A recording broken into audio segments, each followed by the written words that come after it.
نبی کریم صلی اللہ تعالیٰ علیہ وسلم نے فرمایا کہ اپنے بھائی کے مددگار بن جاؤ، چاہے وہ ظالم ہو یا مظلوم ہو۔ فوری طور پر انسانی ذہن میں سوال اٹھتا ہے کہ یا رسول اللہ صلی اللہ تعالیٰ علیہ وسلم، یہ مظلوم کی مدد تو سمجھ میں آتی ہے، ظالم کی مدد کیسے کریں؟ تو اللہ کے حبیب علیہ الصلوۃ والسلام دیکھیں کتنا نفسیات کے قریب، کتنا آسان کر کے، کتنا انسانی سطح جس کو بڑی جلدی قبول کرے، اس طرح حضور نصیحت فرماتے، یا رسول اللہ صلی اللہ تعالیٰ علیہ وسلم یہ بھلا ظالم کی مدد کیسے کریں؟ تو حضور نے فرمایا اسے ظلم کرنے سے روک دو، یہی تمہاری اس کے لیے مدد ہے۔ تم اسے سمجھاؤ کہ یہ بات غلط ہے، تم اسے کہو کہ تم زیادتی پر ہو، تم اسے کہو کہ تم غلط بات پہ اڑ گئے، تم اسے سمجھاؤ کہ جس رستے کے تم مسافر بنے ہو یہ رستہ ٹھیک نہیں ہے، یہ تمہاری مدد ہوگی اس کے لیے۔ تم اپنے دوست کو، بھائی کو، عزیز کو، رشتہ دار کو قائل کرو کہ وہ غلط کام نہ کرے، یہ تمہاری مدد ہے اس کے لیے۔ تم مددگار بن گئے اپنے اس بھائی کے۔ اچھے لوگوں کی صحبت، اچھے لوگوں کے پاس اٹھنا بیٹھنا۔ آج کل اس کا ترجمہ اور بھی کیا جا سکتا ہے کہ اچھے لوگوں کو سننا، اچھے لوگوں کی بات پر توجہ دینا۔ ہمارا نا ایک مزاج ہے ذائقہ بدلنے کا، یعنی یہ طبیعت بڑی انوکھی ہے لوگوں کی، کہتے ہیں یہ تو بات روز سنتے ہیں، کوئی انوکھی بات نہ سنیں، اس چہرے کو تو روز دیکھتے ہیں، کوئی انوکھا چہرہ نہ دیکھیں۔ لیکن درویش کیا کہتے ہیں پاہمیں سونے ملن ہزارہ، آسان نہیں یار بٹونا۔ او بھائی یہ مطلب سنو تو صحیح جی فلانا کیا کہہ رہا ہے۔ او بھائی خدا کے بندے پہلے تو اپنوں کی تو سن لے، وہ تو سمجھ لے، اس پر تو تھوڑا سا تو غور کر لے۔ ہم اس طرح الجھ جاتے ہیں اور قصداً الجھاؤ پیدا کرتے ہیں، ادھر بھی تھوڑا گئے، ادھر بھی تھوڑا گئے، اتنی بھی تھوڑی سنی، ٹھیک ہے، یہاں تو آپ پھر اتنا وقت رکھتے ہوں کہ سب کی بات سنیں اور اتنی صلاحیت رکھتے ہوں کہ اس کو پرکھ بھی سکیں، اور آپ اپنی ذہنی سطح پہ لا کے پھر صحیح کو صحیح کہنے کی طاقت رکھتے ہوں، غلط کو غلط کہنے کی اور جاننے کی صلاحیت رکھتے ہوں، تو آپ یہ کام کریں۔ لیکن اگر ایسا نہیں ہے تو پھر تو آپ اثر قبول کریں گے، پھر تو معاملات اور طرح کے ہو جائیں گے۔ اس لیے کوشش کریں کہ صالحین کی سنگت، نبی پاک صلی اللہ تعالیٰ علیہ وسلم نے فرمایا، میرا خیال ہے اس عنوان پر اس سے زیادہ قیمتی بات نہیں ہو سکتی۔ اللہ کے حبیب علیہ الصلوۃ والسلام نے فرمایا کہ انسان اپنے دوستوں کے دین پہ ہوتا ہے۔ اوئے ہوئے، اتنی بڑی بات فرمایا، انسان اپنے دوستوں کے مذہب پر ہوتا ہے۔ اس لیے سوچ کے بنایا کرو کہ یار کسے بنا رہے ہو، غور کر لو، اس کو دوستی کو، یارانے کو، اٹھنے بیٹھنے کو معمولی سا کام نہ سمجھنا، آنے جانے کو، سفر کرنے کو معمولی سا کام نہ جاننا۔ بندہ اپنے دوستوں کے مذہب پہ ہوتا ہے، اس کے منہ میں زبان اپنی ہوتی ہے۔ اکثر لوگ ایسے ہوتے ہیں ان کے منہوں میں زبان اپنی ہوتی ہے، لفظ اپنے نہیں ہوتے، وہ جملے کسی اور کے بول رہے ہوتے ہیں۔ اس کا مطلب یہ ہوتا ہے کہ وہ سارا اثر قبول کر چکے ہیں کہ جو انہیں یہاں تو راہ حق پہ لے گیا ہے، اور اگر جس کا وہ اثر لے رہے تھے بندہ غلط تھا تو وہ انہیں غلط ترک پہ لے گیا ہے۔ ایک بات خواجہ حسن بصری کی، اللہ اکبر، صحیح لوگ چل رہے ہوتے ہیں، کسی درویش کے عقیدت مند ہوتے ہیں، تربیت پا رہے ہوتے ہیں، رستہ صحیح چل رہا ہوتا ہے، لیکن وہ مطلب فٹافٹ ایک کوئی شخص بیچ میں گھستا ہے اور آ کے کہتا ہو نہیں میں تجھے بتاتا ہوں معاملہ تو کچھ اور ہے۔ وہ بالکل سڑک پہ صحیح چل رہے تھے، اب انہوں نے غلطی کیا کہ انہوں نے ہر چمکنے والی چیز کو سونا سمجھ لیا، انہوں نے ہر اجلی چیز کو طیب جان لیا۔ حضرت خواجہ حسن بصری فرماتے ہیں بروں کی صحبت میں نہ بیٹھنا، بروں کی صحبت تجھے اچھوں سے بدگمان کر دے گی، وہ تیرے ذہن میں اچھوں کے بارے میں۔ حضرت پیر چنن شاہ صاحب رحمۃ اللہ تعالیٰ علیہ، آل و مہار شریف والے، حضرت پیر چنن شاہ صاحب رحمۃ اللہ علیہ کے پاس نا ایک نوجوان آیا تو پیار ہو گیا، وہ بیٹھنے لگا، طریقت سیکھنے لگا۔ وہ لوگ بھی بڑے خالص تھے، انہیں مریدوں کی صورت میں طاقت نہیں چاہیے ہوتی تھی، بلکہ انہیں مریدوں کی صورت میں وہ لوگ چاہیے ہوتے تھے جو ان کا پیغام آگے پہنچائیں۔ جو ان سے وہ سیکھیں، جو وہ سکھا کے انہیں دیندار بنانا چاہتے ہیں۔ تو بچہ بیٹھ گیا، حضرت بھی بڑا ہی پیار کرنے لگے، اسے دین سمجھانے لگے۔ تو اس کے والد صاحب پیچھے سے آئے اور آگے کہنے لگے پتر چل گھر چلیے۔ کہنے لگے جی ابا جی اور میں تے نہیں جانا، میں تے اتھی رہنا ہے۔ کہنے لگا پتر چل میں بڑے پیر ویکھے نے۔ تو بیٹا بیٹھتا تھا نا صحبت میں تو کچھ میٹھی باتیں اور خوبصورت جملے اسے بھی سمجھ میں آ گئے تھے۔ کہنے لگا ابا جی تساں تے بڑے ویکھے نے، تانوں نہیں نہ کسے ویکھیا۔ یہ تیری نظر کا کمال ہے کہ میری زندگی کا سوال ہے، تجھے نہیں نہ کسی نے دیکھا، مجھے تو دیکھ لیا۔ میری مجبوری ہے کہ میں کسی کی نظر میں آ گیا، اور نظر کی جولانیاں نہ پوچھو۔ نظر تو وہ ظالم نظر ہے، اٹھے تو بجلی پناہ مانگے اور گرے تو خانہ خراب کر دے۔ اس لیے میں تو نظر میں آ گیا ہوں، مجھے بتائیں میں کدھر جاؤں، میرا معاملہ اور طرح کا ہو گیا۔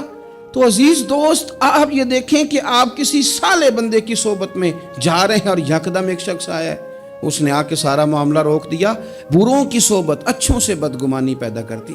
آپ کے دوستوں کا ٹھیک ہونا بڑا ضروری ہے، حلقہ احباب کا درست ہونا بڑا ضروری۔ آپ نے تھوڑا سا بھی جس کے ساتھ سفر کرنا ہے نا، اس بندے کا بھی ٹھیک ہونا بڑا ضروری ہے، ورنہ انسانی ذہن میں بعض لوگ ایسے سوالات چھوڑ دیتے ہیں کہ وہ سوالات نہیں ہوتے، وہ وسوسے ہوتے ہیں۔ وہ تو ایک جملہ کہہ کے گزر گیا، اور انسان ہے کہ وہ لڑتا رہا، جدوجہد کرتا رہا۔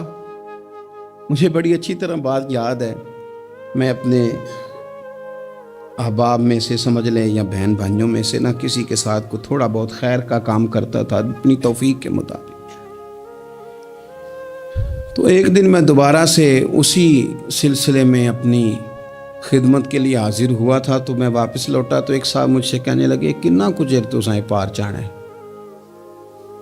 دیکھ رہے ہیں سالوں گزر گئے۔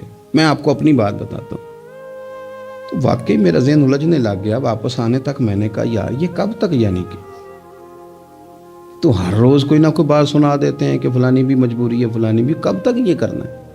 میرا ذہن خاصا الجھ گیا اور میں بڑی عجیب سی کیفیت میں چلا گیا۔ میں اسی پریشانی کے عالم میں تھا کہ میں نے طبقات امام شورانی کھولا، ویسے ہی بائی دوے تو سامنے ایک بزرگ کا کال آ گیا۔ وہ کہنے لگے یاد رکھنا بندے بندوں کے محتاج نہیں، بندے رب کے محتاج ہیں، اور اگر کوئی بندہ کسی کا بھلا کرتا ہے نا تو بس اللہ نے اس کی ڈیوٹی لگائی ہے، باقی دے اللہ ہی راہ ہے۔ بندے بندوں کے محتاج، اگر کوئی بندہ کسی کو کچھ دیتا بھی ہے تو وہ اللہ کی دی ہوئی ڈیوٹی سر انجام دیتا ہے۔ بندے او ہو میرا تو رو رو کے برا حال ہو گیا، اور میں نے کہا تو کیا سوچنے لگ گیا تھا، تو کچھ ہے؟ میں مسکین پرانا خادم، کسے در ملی نہ ٹوئی، تے واصف یار نے نظر جو کیتی تے واصف ہی ہوئی۔ وہ پتہ سارا ہے نا سردار نو کیتیاں دا، اے دا پردہ چپایا ہی چلو بھلا ہو سی۔ الجھے نہیں، لوگ الجھا دیں گے آپ کو، چھوٹی سی بات کریں گے آپ الجھ نہیں، آپ کہیں گے اوہ میری وجہ سے چل رہا، تیری وجہ سے کچھ بھی نہیں چل رہا، کچھ بھی نہیں تیری وجہ سے چل رہا۔ بڑے بڑے تھے جو قبروں میں لیٹ گئے، ہوئے نامور بے نشاں کیسے کیسے، اور زمین کھا گئی نوجوان کیسے کیسے۔ کہاں میرے بھائی کسی کی وجہ سے نہیں، یہ نظام میرے رب کا ہے اور میرے مالک کی قدرت سے چل رہا ہے، یہ نبی کریم علیہ السلام کی نگاہ کرم سے چل رہا ہے۔ اس لیے الجھے نہیں، آپ کو لوگ الجھائیں گے، کہیں گے کب تک جی آپ تو فلانا تو بس ایسے ہوگا، نہ الجھے نہیں، کبھی نہیں الجھے۔ سنیں، ہمارے ارد گرد کے حلقہ احباب کا ٹھیک ہونا اتنا ضروری ہے کہ داتا گنج بخش علی اجویل رحمت اللہ علیہ فرماتے ہیں کہ مکہ معظمہ میں ایک شخص طواف کعبہ کر رہا تھا۔ بڑے سارے لوگ کہہ دیتے ہیں دعا میں یاد رکھنا، دعا میں یاد رکھنا، تو وہاں نا اپنی طلب اتنی زیادہ ہوتی ہے کہ وہ بندہ مطلب خزانے کے سامنے کھڑا ہے تو وہ کہتا ہے یہ بھی اپنے لیے لے لوں، یہ بھی اپنے لیے لے لوں، یہ بھی اپنے لیے لے لوں۔ ہوتے ہیں کچھ لوگ جن کو مطلب جو نظروں سے ہٹتے نہیں، تو بندہ ان کے لیے دعا کرتا ہی رہتا ہے، لیکن زیادہ نہیں، میں آپ کو صحیح کہہ رہا ہوں، کم لوگ ہوتے ہیں۔ آج ہم جاتے ہیں بڑا مشکل سے سفر کر کے حرم شریف میں، لیکن بڑی آسانیاں، جہاز کا سفر ہے، بہت ساری آسانیاں۔ تو ایک بندہ 6 ماہ سال پیدل اس نے سفر کیا اور حرم شریف پہنچا، وہاں اس نے دعائیں مانگنی، اب اسے کوئی اور یاد آتا ہے؟ وہ تو بھائی خرچ ہو گیا، اس کا تو وجود تھکن سے چور ہو گیا. لیکن داتا صاحب رحمۃ اللہ علیہ فرماتے ہیں اس شخص کا حال یہ تھا کہ وہ حج کرنے گیا، جتنی بار بھی دیکھا نا کعبے کا طواف کر رہا ہے، غلاف پکڑا ہے، اور کیا پتہ کیا آ رہا ہے؟ یا اللہ میرے دوستوں کو ٹھیک کر دے، یا اللہ میرے دوستوں کی اصلاح کر دے، یا اللہ میرے دوستوں پہ فضل فرما دے، یا اللہ جو میرے ارد گرد رہنے والے ہیں انہیں اپنا قرب دے دے، ان کا رستہ آسان کر دے.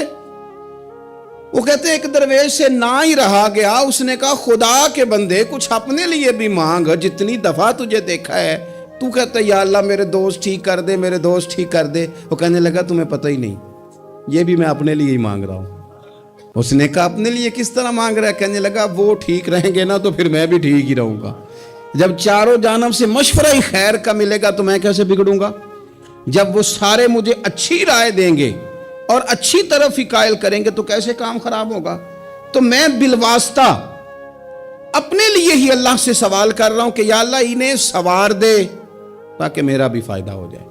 اپنے حلقہ اثر میں ایک تو خود اچھی بات کریں، بری نہ کریں، اور دوسرا نہ کوشش کریں کہ ایسے لوگوں کے پاس جا کے بیٹھیں. اور جا کے بیٹھنے کے لیے بھی نا انسان کا پہلے ارادہ، پہلے نیت.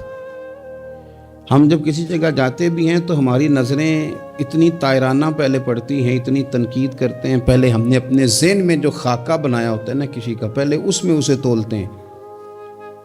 پہلے ہم پوری طرح نچوڑ کے دیکھتے ہیں کہ کون سی چیز صحیح ہے اور کون سی غلط ہے. اس ذائچے میں اگر کوئی پھر بھی پورا اتر آئے، پھر بھی اس کی کہی ہوئی باتوں کو اس ذوق سے قبول نہیں کرتے. جب آپ کا سیکھنے کا مزاج ہے تو پھر تو ہمیں کہا گیا کہ یہ علم، یہ معرفت، یہ تو مومن کی گم شدہ میراث ہے، مومن کی ہے، اس سے گم ہو گئی ہے. جہاں سے ملے وہاں سے حاصل کرو. خیر کی بات آپ ذہن بنائیں، اچھا گمان کریں کہ یار میں نے سیکھنا ہے، تو آپ طالب علم سے بھی سیکھ لیں گے، چھوٹے بچے سے بھی سیکھ لیں گے. اگر آپ کا ذہن ہے اور اگر یہ نہیں ہے تو پھر میرے بھائی اینک اتنی تگڑی ہے، اتنی سخت ہے کہ اس کے شیشوں پر کوئی پورا اتر سکتا ہی نہیں، تو پھر کس طرح سیکھیں گے؟ آپ حضرت ابن الجوزی رحمۃ اللہ علیہ فرماتے ہیں کہ ایک درویش تھے، حضرت ابو ہاشم ان کا نام تھا. کہتے ہیں بڑی مجبوری تھی، مجھے کہیں جانا تھا تو کشتی نہیں مل رہی تھی. اچانک ایک کشتی گزرنے لگی تو میں بھی سوار ہونے لگا. تو ملاح نے مجھ سے کہا کہ یہ ایک صاحب بیٹھے ہیں، بڑے امیر ہیں، ساتھ ان کی کنیز ہے، انہوں نے مجھ سے بک کر لی ہے ساری کی ساری. کی عقیدہ سی سالم کرا لیا ٹانگا، وہ ساری کی ساری بک کر لی ہے، تو میں تو کسی کو نہیں بٹھا سکتا. تو وہ جو صاحب بیٹھے تھے بڑے سیٹھ آدمی تھے، کہنے لگے میاں آپ کسی اور کشتی میں بیٹھو. جو ان کی کنیز تھی نا وہ کہنے لگی چہرے سے کوئی نیک آدمی لگتا ہے، چلو اتنی سواریوں کی جگہ ہے، کسی کونے خدرے میں بیٹھ جائے گا، ہمارا کیا جائے گا. کہا اچھا چلو آ جاؤ. کہتے میں کونے میں بیٹھ گیا. تھوڑا رستہ آگے گیا، انہوں نے کھانے کا سامان نکالا، مجھے بھی کھلایا.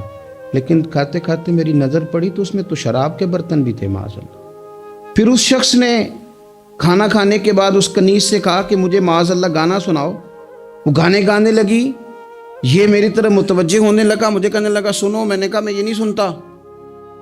پھر میری طرف شراب بڑھائی، میں نے کہا میں نہیں پیتا. تو کہنے لگا تو کیا سنتا ہے، تو کیا سنتا ہے؟ تو کہنے لگے میں سناؤں کیا سنتا ہوں. کہا سنائیے. فرماتے میں نے قرآن پاک پڑھنا شروع کر دیا.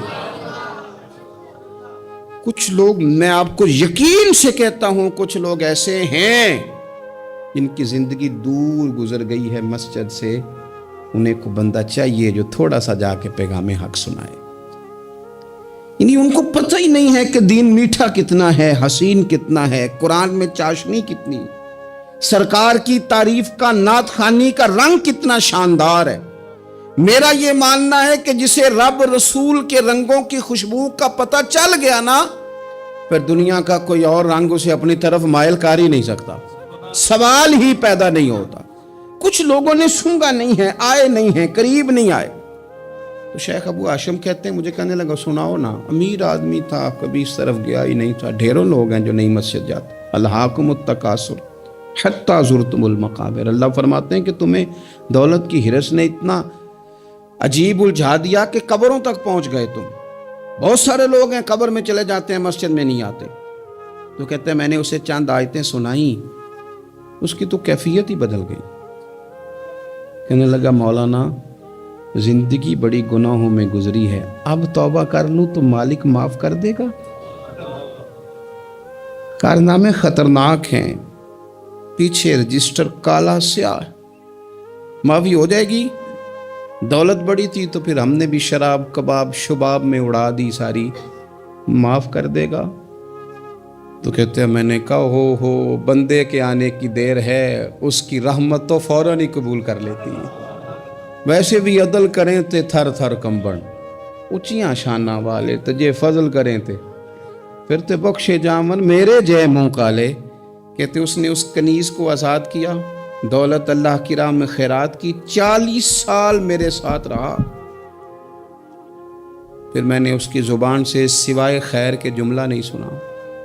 ایک کی بات کرتا تھا، کہتا تھا شیخ کاش آپ مجھے تھوڑا پہلے مل جاتے، زندگی سے یہ گلہ ہے کہ تو ذرا دیر سے ملا ہے، پہلے مل جاتے نا تو شاید میری زندگی کے کچھ اور دن بن جاتے، تھوڑی دیر اللہ والے کی صحبت۔ آپ فرماتے ہیں پھر وہ 40 سال کے بعد میرے سامنے انتقال ہوا، میں نے ہی دفن کیا، میں نے ہی قبر میں اتارا، جنازے کا اہتمام بھی میں نے ہی کیا، میرا یار تھا، دل لگ گیا تھا، پیار ہو گیا تھا، میں پریشان رہتا۔ ایک دن خواب میں مل کے مجھے کہنے لگا فکر نہ کر، میں نے اپنے رب کو بڑا ہی مہربان پایا ہے، میں نے اسے بڑا کریم پایا ہے، معاف کرنے والا پایا ہے، درگزر کرنے والا پایا ہے، اس نے فضل فرما دیا، میرے گناہوں پر اس کے عفو و درگزر کا قلم چل گیا ہے، اور میرے حق میں جو فیصلہ آیا ہے وہ رحمت والا ہی آیا ہے، فضل والا ہی فیصلہ آیا ہے۔ عزیز دوستو، تھوڑی دیر کسی نیک آدمی کی صحبت، ایک تو یہ ہے کہ وہ صحبت تقوی کی طرف مائل کرے گی، تو برے آدمی کی صحبت نا آپ کی طبیعت میں ہیجان پیدا کرے گی، ہیجان۔ وہ لوگ ہی ہوتے ہیں جو مل کے کہتے ہیں چھوڑ ساری دنیا داری ہے، پیسے ہوں تو سارے ٹھیک ہیں، یہ لوگ ہی ہیں جو یہ سبق بھی پڑھاتے ہیں، وہ لوگ ہی ہیں وہ کہتے ہیں چھوڑ یار، کون سے درویش کون سے مولوی کون سے دیندار سب اسی طرح کے ہی ہیں، یہ لوگ ہی ہیں جو کہتے ہیں چھوڑو میاں تم کس چکر میں پڑ گئے، ابھی تو اتنی عمر پڑی ہے۔ یہ سب چیزیں ہیں۔ ہمارے صاحب رحمۃ اللہ علیہ ارشاد فرمایا کرتے تھے کہ بڑے بڑے گھروں کے مہمان نہ بننا، ورنہ بڑے بڑے اونچے اونچے مکان تمہارا بھی دل چاہے گا، کبھی میرا بھی اس طرح کا گھر ہو جائے نا۔ بڑے بڑے اونچے اونچے منصب دار لوگوں کے پاس نہ جانا، ورنہ تمہارا خیال بڑھے گا۔ دعوت کے لیے جانا، پیغام حق کے لیے جانا، وہ معاملہ ایک الگ ہے، لیکن اس شوق سے جانا کہ یہ بڑا آدمی ہے، فرمایا تمہارے لیے مشکل ہو جائے گی۔ تمہارا دل کہے گا کہ تو اتنے بڑے گھر میں کیوں نہیں رہ سکتا۔ اور پھر میں نے یہ بھی دیکھا ہے کہ بڑے بڑے خیر والے لوگ تھے لیکن صحبت بری مل گئی، لوگ نہیں ٹھیک مل سکے، مشیر نہیں ٹھیک مل سکے، معاونین نہیں ٹھیک مل سکے، رستے میں رہ گئے۔ صحیح بخاری میں ایک بادشاہ کا واقعہ ہے، بادشاہ کا۔ میں نے جب اسے پڑھا تو میں حیران ہی رہ گیا کہ یہ جو مشیر وزیر ہوتے ہیں یہاں تک لے جاتے ہیں بندے کو۔ ہمارے ایک وزیر صاحب نے تھوڑے دن پہلے کہا ہے بیچارے نا خبروں میں رہنے کے لیے اس طرح کی شرارتیں کرتے ہیں، اس کی وجہ یہ ہوتی ہے کہ ملک کا نظام تو چلتا نہیں، پھر وہ چاہتے ہیں کچھ لوگوں کو ادھر الجھا دو تاکہ وہ اصل سے ان کی توجہ ہٹ جائے۔ انہوں نے کہا جی قائد اعظم اسلامی ملک نہیں بنانا چاہتے تھے، تو کون سا بنانا چاہتے تھے؟ پاکستان کا مطلب کیا؟ لا الہ الا اللہ محمد رسول اللہ صلی اللہ علیہ وسلم۔ میں آپ کے جواب میں صرف اتنی بات کہوں گا کہ جو پاکستان بنانے والے تھے نا وہ آپ کی طرح کے لوگ نہیں بنانا چاہتے تھے، آپ کی طرح کے لوگوں کے حوالے نہیں کرنا چاہتے۔ ہمارے لیڈروں کا یہ حال ہے کہ اس طرح کے لوگوں کو مشیر بنا لیتے ہیں، وزیر بنا لیتے ہیں، یہ کتنی رکاوٹ پیدا کرتے ہیں، کتنی تباہی کرتے ہیں۔ دیکھیے بخاری میں موجود ہے، ہرقل بادشاہ نے حضرت ابو سفیان رضی اللہ تعالیٰ عنہ جو اس وقت ابھی کلمہ نہیں پڑھتے تھے ان کو بلا کے نبی پاک علیہ السلام کے بارے میں ساری باتیں پوچھی، ایک ایک بات اس نے حضور کے بارے میں پوچھی، اور آخر میں یہ بھی پوچھا کہ کیا انہوں نے معاذ اللہ کبھی جھوٹ بولا ہے؟ ابو سفیان کہنے لگے نہیں، قربان جاؤں میری مخالفت اپنی جگہ پہ، لیکن وہ میرے سامنے پیدا ہوئے ہیں، 40 سال کی عمر میں اعلان نبوت کیا ہے، ان کی گود میں بیٹیاں کھیلتے میں نے دیکھی ہیں، ان کے مقدس بال میرے سامنے سفید ہوئے ہیں، محبوب نے جب بھی بولا حق اور سچ ہی بولا ہے۔ اس کی نہ طبیعت میں دین اتر گیا بادشاہ کی. اس نے اس کے جواب میں بڑا خوبصورت جملہ کہا. کہنے لگا جس نے بندوں سے کبھی جھوٹ نہیں بولا وہ یہ جھوٹ کیوں بولیں گے کہ میں اللہ کا رسول بن کے آیا. اس کی طبیعت تسلیم کر گئی کہ نبی پاک علیہ الصلوۃ والسلام سچے اور آخری نبی ہیں. اور اس نے اظہار بھی کیا. کہنے لگا مجھے یہ تو امید تھی کہ اللہ کے آخری محبوب علیہ السلام اپنی شانوں، عظمتوں، رفعتوں، بلندیوں سمیت تشریف لانے والے ہیں، پر یہ نہیں پتا تھا کہ وہ اہل عرب میں سے آئیں گے. اس نے کہا میں جلدی سے حاضر ہو کے نا حضور کی اطاعت قبول کرتا ہوں. لیکن بادشاہ تھا نا، بڑا آدمی جو ہوتا ہے نا وہ اپنے ماحول کو ذرا تھوڑا ساتھ لے کے چلنا چاہتا ہے. تو بادشاہ نے بھی نا اپنے جتنے اس کے وزیر مشیر تھے ان کو بلایا اور اپنے محل میں دعوت دی. ذرا انداز دیکھیے گا. اور خود بالا خانے کے اوپر چڑھ گیا، دروازے بند کر لیے اور اوپر چڑھ کے نا انہیں بالا خانے سے جھانک کے کہنے لگا تمہیں بھی پتہ چل گیا، مجھے بھی پتہ چل گیا اللہ کے آخری رسول تشریف لے آئے صلی اللہ تعالی علیہ وسلم. اب میرا خیال ہے کہ ہماری اور تمہاری بہتری اور بقا اسی میں ہے کہ ہم بیٹھے نہ رہیں، جلدی سے جا کے محبوب پاک کے دامن کو تھام لیں، حضور کی فرما برداری قبول کر لیں. اب جب بادشاہ نے یہ بات کی تو وہ جو وزیر تھے، مشیر تھے، ان کی حالت اتنی خطرناک ہو گئی کہ وہ تو دروازوں کی طرف دوڑے کہ کھولیں گے اور نوچ لیں گے بادشاہ کو. یہ کیا کہہ رہا ہے معاذ اللہ. اس قدر زیادہ ان لوگوں نے اظہار کیا استغفر اللہ معاذ اللہ دین سے دوری کا. جب بادشاہ نے یہ کیفیت دیکھی نا، اوہو، بندے دیکھ کے رب رسول سے دور رہ گیا. کہنے لگا نہیں نہیں بھائی، نہیں، میں تو صرف تمہیں آزما ہی رہا تھا کہ تم اپنے دین کے ساتھ کتنے پختہ ہو. ہم نہیں کہیں بھی جا رہے، ہم یہیں رہیں گے، یہی ہمارا دین رہے گا. ان وزیروں نے، مشیروں نے، دوستوں نے، قریبی لوگوں نے رسول اللہ کی غلامی میں نہیں آنے دیا. اتنا برا اثر کرتے ہیں یہ مشیر وزیر، اتنا خوفناک حال کر دیتے ہیں انسان کا قریب رہنے والے لوگ کہ سامنے کرم کا دریا بہ رہا تھا لیکن اس کی بدقسمتی دیکھو، وہ دور اس لیے رہ گیا کہ اس کے دوست ٹھیک نہیں تھے، مشورہ دینے والے ٹھیک نہیں تھے، قریب رہنے والے ٹھیک نہیں، یہ دور رہ گیا. اور نجاشی کلمہ پڑھ کے محبوب کا مسلمان ہو گیا. اور حضرت عائشہ صدیقہ فرمایا کرتی تھی نجاشی وہ خوش قسمت مسلمان ہے کہ جب وہ دنیا سے گیا تو اس کی قبر سے بھی نور نکلا کرتا تھا. اس نے نہیں بادشاہ دیکھی، غلامی کی رسول کریم. اور اس نے اپنے مشیروں پر لوگ تو یہاں تک بری صحبت اثر کرے گی کہ وہ دین سے دور لے جائے گی. اور ایک تو ہے دین کے قریب آنا. یہ جو بات آخر میں کرنے لگا ہوں نا، یہ زیادہ توجہ طلب ہے. جو لوگ کہتے ہیں نا میرا دل نہیں بدلتا، جو لوگ کہتے ہیں میری کیفیت نہیں بدلتی، ذوق نہیں آتا، تو یہ حدیث بتاتی ہے کہ ذوق بھی کوئی خاص صحبت میسر آئے تو پھر ہی قائم رہتا ہے. وہ جو محبوب علیہ السلام نے فرمایا نا کہ اللہ کا بندہ وہ ہے جسے دیکھو تو رب یاد آ جائے. خاص لوگ ہوتے ہیں جن کی صحبت میں بیٹھنے سے انسان کا دل اللہ سے جڑتا ہے، رسول اللہ صلی اللہ علیہ وسلم سے جڑتا ہے، دین پر عمل کرنے کو طبیعت چاہتی ہے. ایسے لوگوں کی صحبت کتنی مفید ہے وہ ہمیں اس حدیث سے عکس کرنا ہے. حضرت حنظلہ رضی اللہ تعالیٰ عنہ اور مرکز وفا اور اس امت کے ادب اور عشق میں استاد حضرت ابو بکر صدیق رضی اللہ تعالیٰ عنہ، یہ دونوں حضور کی بارگاہ میں گئے.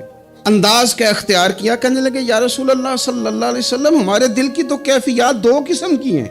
حضور جب ہم آپ کے پاس ہوتے ہیں نا، جنت اور دوزخ کا ذکر سنتے ہیں، ہمیں یوں لگتا ہے جنت اور دوزخ ہماری آنکھوں کے سامنے.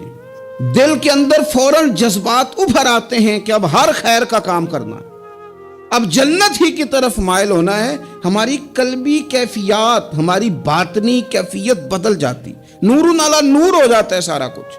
لیکن حضور جب ہم آپ کی بارگاہ سے اٹھ کے گھر جاتے ہیں، بال بچوں کے پاس جاتے ہیں، تو پھر وہ حال نہیں رہتا. یا رسول اللہ صلی اللہ علیہ وسلم یہ کیا ہے؟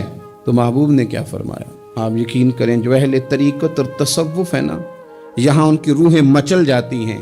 حضور فرمانے لگے حالت ایک طرح کی نہیں رہتی، ہاں اگر تمہاری وہی حالت رہے جو تمہاری میرے پاس ہوتی ہے، اگر کیفیت باطنیہ وہی رہے جو میری بارگاہ میں ہوتی ہے، تو فرمایا تم بستروں میں موجود ہوں اور فرشتے آ کے تم سے سلام کریں. تم ابھی رستوں میں ہو اور فرشتے تم سے ملاقات کریں. اگر تمہاری کیفیت وہ بن جائے جو یہاں ہوتی ہے, اگر تم اسی پر جم جاؤ, وہی حالت ہو جائے, تو پھر تو فرشتے گویا آئیں تمہاری زیارت کے لیے, تمہاری ملاقات کے لیے فرشتے آئیں. اگر کیفیات بدل جائیں کسی اللہ کے بندے کی بارگاہ میں بیٹھ کر, تو پھر اس کیفیت کو برقرار رکھنے کی کوشش کی جائے. اگرچہ حضور نے فرما دیا کہ کیفیات ایک جیسی نہیں رہتی, اور چلو میرے بھائی تھوڑی دیر کے لیے ہی صحیح, جتنی صحبت میسر آئے. شاید اسی لیے امام اعظم ابو حنیفہ رحمۃ اللہ علیہ کی عمر 60 سال سے زیادہ تھی. تو کسی نے پوچھا حضور کتنی عمر ہے؟ فرمایا عمر ہے 3 سال.